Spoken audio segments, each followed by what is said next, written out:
So now I want to talk a little bit more about the rating process. So there's really 3 steps involved with the rating, and I should say that this is for a new home rating. The rating process for an existing home is slightly different, but this is really the rating process for new homes. First of all, the HERS rater is going to do what we refer to as a projected rating, or sometimes called a preliminary rating. That rating is based only on the construction plans.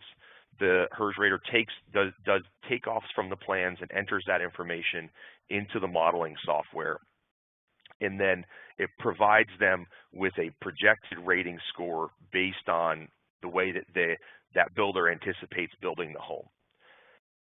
A projected rating is not a final rating. A projected rating does not get entered into the RESNET registry, so it's not something that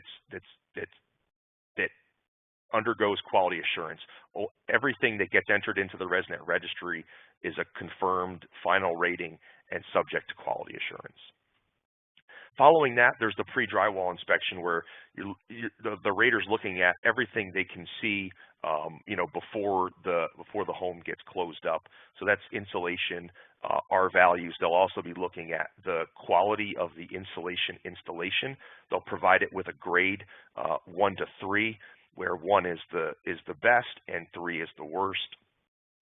They'll look at air sealing, U value and SHGC values for windows, take a look at the HVAC equipment, get the model numbers, the efficiencies, and that sort of thing. And if there's duct work that's has been installed, they'll check to make sure it's been sealed properly, that it's insulated properly. And then it comes to the final inspection. The final inspection is going to be your envelope tightness testing, looking at the often called the blower door test, which looks at how leaky your building envelope is, and then the duct tightness testing, and then finally the issuance of the rating certificate. So at the final inspection, if there's been any changes from what was on the construction plans, the rater would note those changes and revise the energy model accordingly before the final HERS index is generated. So there's 3 softwares that are the most common when it comes to HERS modeling. First of all, it's important to note that all software that is used for HERS ratings has to be accredited by RESNET, and it has to be in compliance with our standards. We have a series of standards that each of those software companies has to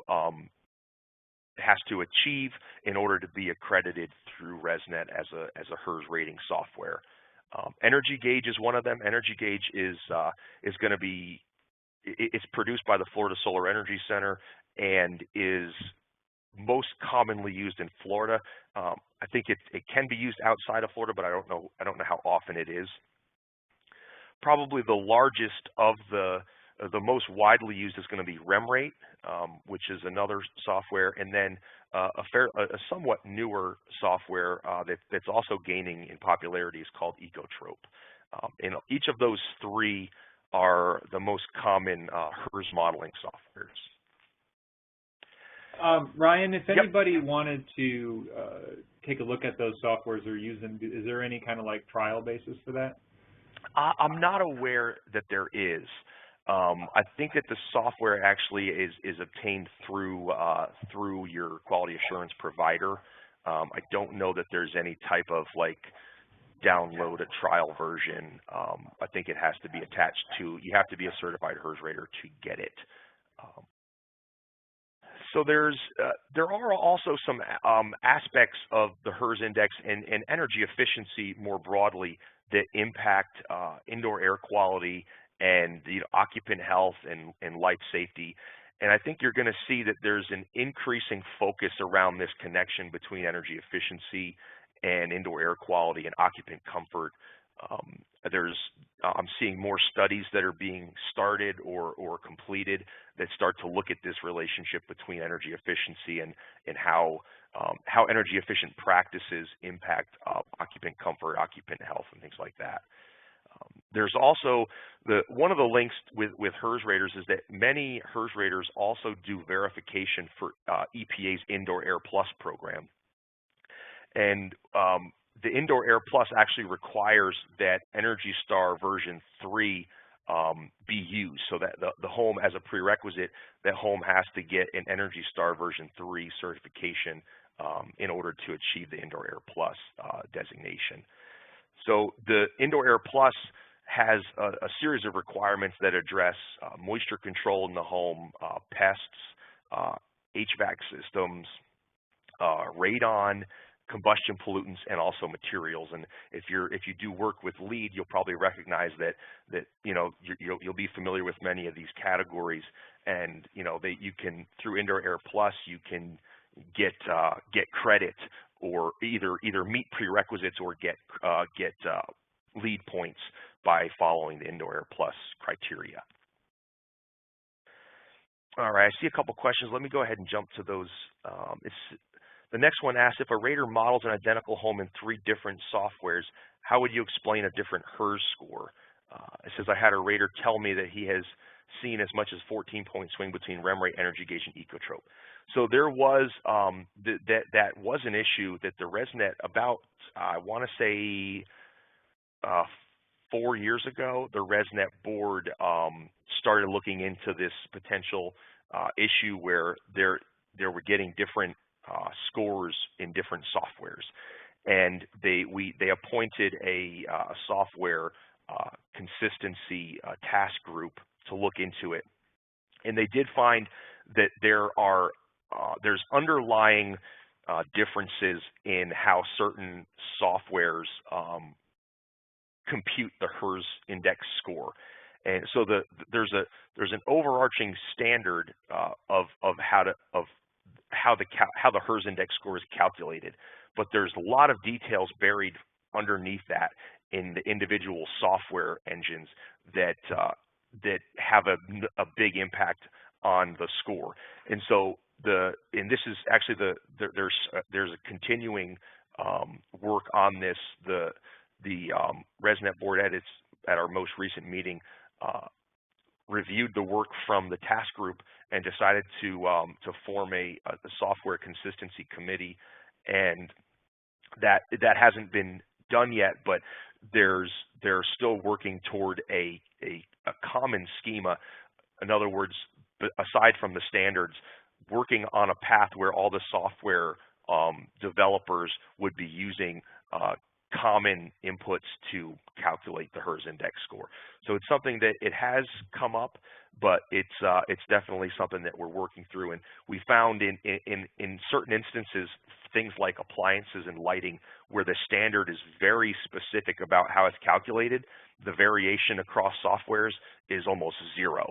And then when you look at other things like, say insulation, the way that there's not a lot of specificity in how the software engine has to compute it, and so those ranges and scores can vary more in certain areas of certain components of the home. One more, Ryan, I wanted to just kind of this other question. It's kind of a loaded question, but I think what they're getting at is can you confirm again that the HERS index rating is consistent across all states? That the HERS, you mean the rating itself? Yeah. So I mean, if you're looking at like a 40, in Washington versus a 40 in Florida, that's basically telling you how efficient it is compared to its same standard. There's no difference. That's right. Yeah. So if you do, a HERS rating. Yeah, and I think maybe this also gets into another question I saw come up about the certification. Does the certification carry over into other states? It does. So you can, if you're a certified HERS rater, you can use that certification nationwide, and you can be attached to a quality assurance provider anywhere. There's about 100 quality assurance RESNET accredited quality assurance providers that raters have to work under. And those providers often work across multiple states, if not the entire country. But yeah, on the issue of is a HERS index score going to be the same if I'm doing it in in Washington State or in Georgia? Yeah, it's exactly the same. The home that's built in the Georgia climate zone versus the one in a northern climate zone is going to be different. Different things impact the HERS index score depending on the climate zone. Like let's take insulation grading, for example. When the grading of insulation, say you install your insulation is installed flawlessly, it gets a grade 1.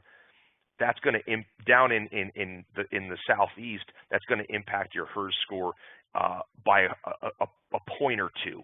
But when you get up into say Minnesota, that grade 1 is going to potentially drop your score 6 points compared to a grade 3. So that different things will impact the HERS index score differently and depending on the climate zone. And just to be sure, some of the other differences are what the code is asking for and maybe what utility rebates exist. Those would be some of where the variations come in, right? Yeah, right. So yeah, so if there's a specific energy code in place, or if they have, some states will adopt the ERI but will amend it to require either a more or a less stringent target score. So that will certainly impact how you're building to meet that.